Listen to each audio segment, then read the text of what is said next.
গরু তো কিনা লাইলাম, কিন্তু রাহুলে গরু কিনলো কিনা আর একটা ফোন দিয়ে জিগাই।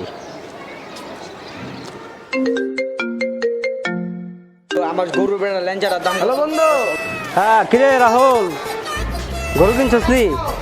গরু কিনে লাইছে বন্ধু। 2 লাখ টাকা নিছে। The next day. তোচ্চা বাবাজ রে একটা ফোন দে দি। হ্যালো কিরে, গরু কিনছস নি? হ্যালো বন্ধু, গরু তো কিনে লাইছি। গরুর দাম পড়ছে মনে কর 2,80,000, বুঝছস? তোরা তো গরু কিনতে পারবি না, বুঝছ নাই? গরু কিছু কিনিস। The next day.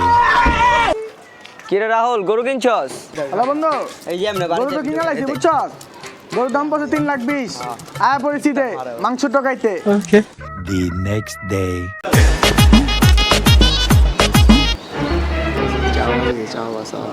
এ বন্ধু, গরু তো কিনে লাইছি 4 লাখ টাকা।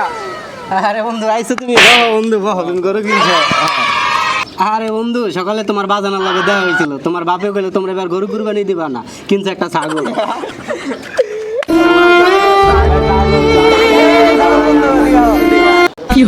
না বন্ধু, চা খাবো না, জায়গা আজকে ভালো লাগতেছে না। যা যা যা যা।